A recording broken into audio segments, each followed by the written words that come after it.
There are certain dreams so heavy they do not fade with waking. They linger, not in the mind, but in the very marrow of the soul. In December of 1913, as the world was inching toward unspeakable war, Carl Jung descended into one of the most disturbing dreams of his life. A dream so intense it blurred the line between vision and madness, a dream that would haunt him for years, a dream that signaled the symbolic murder of something ancient within him. Siegfried. This was not just a nightmare. It was a psychic sacrifice. We were armed and lurked beside a narrow rocky path to murder him, Jung wrote. And it began, not with terror, but with strategy, as if his waking mind had become complicit in something deeper, darker, older. They waited. They watched.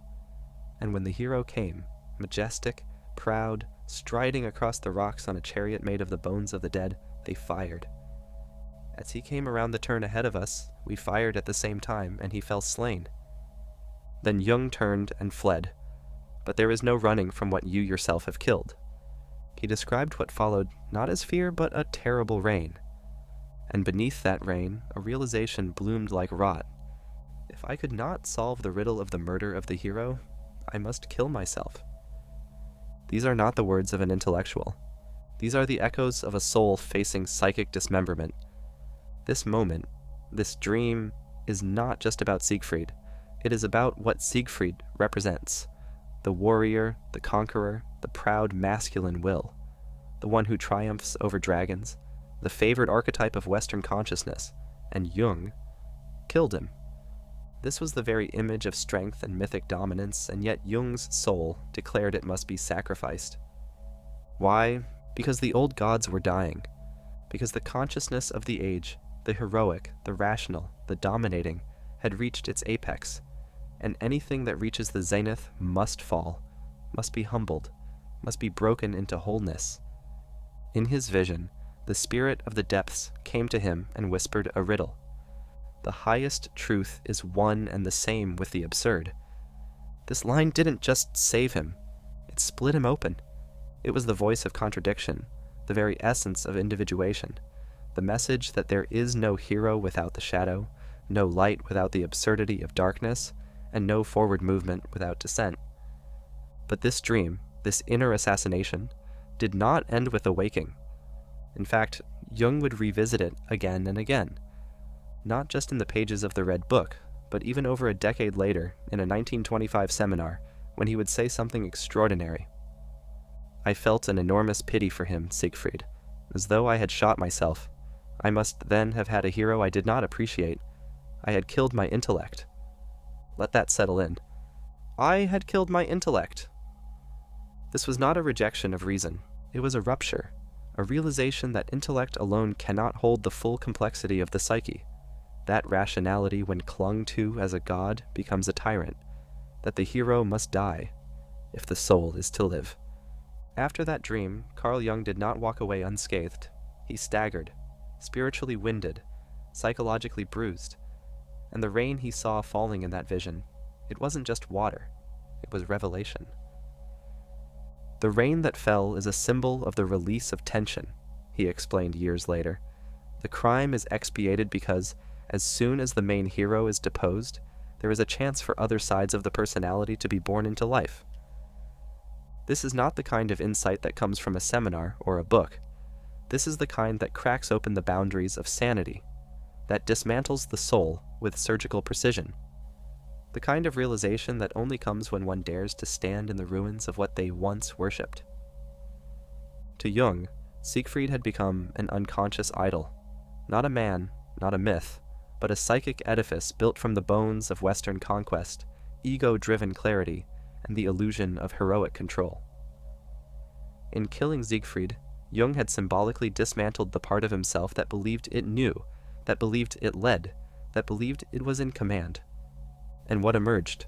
Confusion, torment, terror, and also something deeper, the whisper of truth within contradiction. Because for Jung, the psyche is not a linear map. It is a living labyrinth, a place where opposites do not cancel each other, they intensify each other. And in the wake of Siegfried's murder, Jung found himself thrust into that labyrinth, without a torch, without armor, and without his cherished intellect to guide him. In the editorial notes of the Red Book, the scholars underline this transformation with a key reference to Anatole France's Le Jardin d'Épicure, a story Jung had studied. It tells of Judas as a chosen instrument of redemption, a necessary betrayal for a greater unfolding. Jung seemed to echo this thought, that the murder of the hero was not only inevitable, but divinely necessary. He wrote, "This murder is the indignation of incapacity against will, a Judas betrayal that one would like someone else to have committed." In other words, we don't want to kill the hero, but we know it must be done, because the hero cannot rule forever, because he will not listen to the feminine voice, because he casts out madness and rejects the mystical, because he builds castles of logic on foundations of sand, and so the psyche rebels. The soul demands blood. But this was not just a mythic drama on a distant inner stage. Jung felt it in his bones. In the dream, he even admits that if he could not solve the riddle of this murder, he would have to end his own life. And that line is not metaphor. It is not exaggeration. It is the clearest sign that Jung had crossed the boundary, that the symbolic world had become more real than the one made of stone and skin. This is what makes the Red Book so dangerous and so necessary. It is not a book of philosophy. It is a record of madness, but not pathological madness, sacred madness, the kind that dismembers so that something can be born. And in that sacred dismemberment, Jung did not find peace. Not yet. But he found the necessity of paradox. He discovered that the only truth deep enough to redeem him would have to include everything he had tried to escape. His own absurdity, his shame, his shadows, his murderous will. He would write in a rare moment of plain clarity, "We are still seeking the goat that should bear our sin." And with this, he was already moving beyond Siegfried, toward the image of the scapegoat, the archetype of the sacrificed soul, the bearer of all collective pain. The figure Jung had killed was not just a symbol of the heroic ideal, it was his false self, his pride, his masculine supremacy. And in murdering it, he opened a door. Not a door to heaven, a door to the underworld. Because that is where the gods go when they are exiled. Jung would later speak about this moment, this psychic assassination, in his 1925 seminar, trying to make sense of it. But even in hindsight, the experience still unsettled him. He explained that Siegfried had never been a personal hero. In fact, he confessed something strange. He never liked the mythic Siegfried. He found him exaggeratedly extroverted, almost ridiculous, loud, boastful, muscular, a golden boy, the very opposite of Jung's own quiet, introspective temperament. And yet, the dream showed him that Siegfried had become his hero, not by choice, but by unconscious possession. Jung had not just killed a myth, he had killed his own god image, the image of the productive, efficient man, the rational man, the strong man, the man the world respects. But it had to be done, because that image was choking him, because that image was too small for what he was becoming. Jung was entering a new space within himself, a place that could not be led by logic or by masculine ideals of order. He was being initiated into the feminine unknown, into the realm of dreams, symbols, and contradiction. This is why, in the dream, he describes an unbearable torment, a rain sweeping down, the sharp, sudden turn towards suicide. He writes, "I went through a torment unto death, and I felt certain that I must kill myself, if I could not solve the riddle of the murder of the hero." These are not the thoughts of a man safely analyzing his unconscious. These are the words of a man drowning in it, no longer protected by theory, no longer buffered by prestige, a man stripped down to the raw voice of the psyche itself. And it was then, only then, that something came to him. A whisper, a message from the spirit of the depths. The highest truth is one and the same with the absurd. This sentence, this one line, becomes a turning point not just in the dream but in Jung's entire cosmology. Because until that moment, he was still trying to make sense. He was still trying to place murder within a moral framework, to assign guilt, to find redemption through understanding. But the soul doesn't work that way. The soul speaks in paradox. The soul destroys what is too perfect. The soul embraces absurdity as holy. And so, when Jung heard this truth, that the highest truth is absurdity, something within him cracked open, not in defeat, in surrender. He stopped trying to solve the riddle with the mind. He began listening with the soul. This is what modern psychology often forgets, that true transformation rarely comes through logic, that real healing does not happen when we find answers, but when we let go of the need for them. Jung's journey through the Red Book is filled with these moments, moments when the psyche refuses to be decoded, when it erupts in violence, in contradiction, in mythic bloodshed, not to punish, but to reconfigure. The murder of Siegfried was not a moral failure. It was an archetypal necessity. It was Jung's individuation process tearing itself away from inherited ideals, the death of the heroic ideal, so that something more complex, more whole, more real could emerge. And isn't this the same for all of us? We cling to personas. We build temples to our talents. We crown ourselves with our strengths. And then one night, something breaks. A dream, a betrayal, a loss. And the person we thought we were lies, bleeding on the ground. In that moment, we too are left with a riddle. Why did I kill what I loved? Why did I betray what I believed in? Jung teaches us not to run from that moment, but to descend into it, to suffer it consciously, to listen to the voice that speaks from within the wreckage. Even if it tells us something terrifying, even if it tells us the truth is absurd. Jung would carry the mark of that dream for the rest of his life. It was not just a private horror, it was a wound that shaped his entire philosophy. The man who emerged after Siegfried's death was no longer seeking to explain the psyche. He was now listening to it, obeying it, letting it lead. He had crossed the threshold. The rational explorer had given way to the spiritual wanderer. In the Red Book, after this dream, Jung begins to speak more often with inner figures, Elijah, Salome, the serpent, and the bird. The external world begins to dim. He ventures fully into the imaginal space, where archetypes speak and myth becomes medicine. This is not regression, it is transformation, but that transformation came at a cost. Jung had to betray something sacred. He had to participate in the murder of an image the world worships, not just Siegfried, but everything Siegfried represented: progress, greatness, clarity, action, all the things that modern man clings to. And this is what made Jung's path so lonely. Because what he did in that dream, most people spend their entire lives avoiding. Most people never dare to betray their golden ideal. They double down on it. They defend it. They die clinging to it.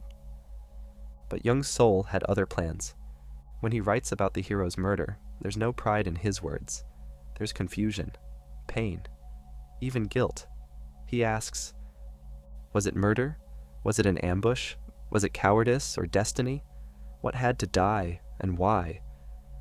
These are not rhetorical questions. They are the sacred wounds of a man unmaking himself, of a man descending from the throne of ego and into the madness of the soul. And then he says something extraordinary. I don't know what to do. All is obscure and dark. This from the man who would later become the father of analytical psychology, the man whose books would be read by millions, the man who decoded alchemy and pioneered shadow work. In that moment, he was blind. But blindness is often the first sign of vision. To truly see the soul, you must first unsee the world. And this is why the Red Book was not meant for public consumption. Jung didn't write it for you. He didn't write it to teach or to explain. He wrote it to survive, to record, with trembling hands, the path through the abyss. And if you look closely at that path, you will see a pattern. First, the collapse. Then, the chaos. Then, the voice that speaks not in language but in symbols. The voice that calls you by your true name, not your title. The voice that demands sacrifice, not success. In killing Siegfried, Jung was not rejecting strength. He was rejecting the illusion of strength. The strength that conquers but cannot feel. The strength that builds empires but cannot love. The strength that hides weakness like a shameful secret. What replaced it was not weakness, it was wholeness. A wholeness that includes contradiction, softness, femininity, irrationality, and failure. A wholeness that laughs in the face of perfection. a wholeness that knows the hero must die so that the soul may live. We are all offered this choice at some point, to follow the golden path, or to enter the forest. The golden path is praised, it's lit by validation and certainty, but the forest is darker, it whispers, it swallows, it reveals, and once you step into it, you do not return the same.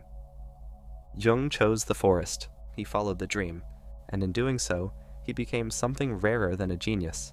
He became a witness to the unconscious, a man who listened to the gods within even when they screamed, even when they demanded blood. Because deep down, Jung knew, the dream is not a metaphor. It is a message, and to ignore it is to die in another way. Years later, in a 1925 seminar, Jung would return to the dream of Siegfried, not as an analyst, but as a man still haunted. He admitted to his students that the dream disturbed him deeply. He called it one of the most painful moments of his psychic life. He said, "It was a hero who had to die, not an enemy. It was not hatred that drove the spear, but something far more terrifying. Necessity." Necessity. That's the word Jung used. Not choice, not interpretation, but the raw, inescapable compulsion of the unconscious, dragging him into a myth he did not want to live, yet had to live. And perhaps this is what the world forgets when they speak of Jung as a psychologist. He was not simply studying symbols, he was being consumed by them. He was not theorizing myth, he was bleeding it. Siegfried's murder, as he came to understand, was not a moral failure. It was an archetypal necessity, a ritual death, the first stage in the alchemical process, nigredo, the blackening, the destruction of form so that the soul might reassemble itself in a new way. And that is what followed in the years after this vision. The man who once walked alongside Freud, the clinical interpreter of dreams, became something entirely other. A mystic, a madman, a prophet in a suit. Jung began speaking not only of the unconscious, but of the self, a totality that includes the conscious and the unconscious, the good and the evil, the hero and the murderer. A self that could only be realized when the ego was shattered, when Siegfried was dead. This is not the language of therapy. It is the language of transformation. The Red Book marks this transition. It is not a textbook. It is a gospel of the soul, and at the heart of this gospel lies a corpse, the shining, beloved hero, slain. And maybe this is why the Red Book was kept hidden for so long, because it asks something terrifying of us, to sacrifice the best part of ourselves, to kill what we love most in order to become who we truly are. Not everyone is ready to hear that. Fewer are willing to live it. But Jung did, and in doing so, he opened a doorway for all of us, a doorway that does not promise safety or success or sanity, but truth, the kind of truth that burns, that demands, that whispers in your sleep and turns your dreams into battles. If you walk through that door, know this: you may never return to the person you were. And that is the point. The self you cling to now, your titles, your roles, your stories, they are your Siegfried. They may be golden, they may be strong, but if they are not true, they will die. And something else, something vast, ancient, and unnamed, will take their place. That was the moment Carl Jung almost lost his mind. But perhaps he didn't lose it. Perhaps he gave it, in service of something larger, in service of a truth that speaks in dreams, a God that demands blood, a soul that will not be denied. And in the silence that followed Siegfried's death, Jung did not find answers. He found vision. And that, in the end, is what saved him. Not clarity, not reason, but surrender to the dream, to the myth, to the madness that is more real than reality.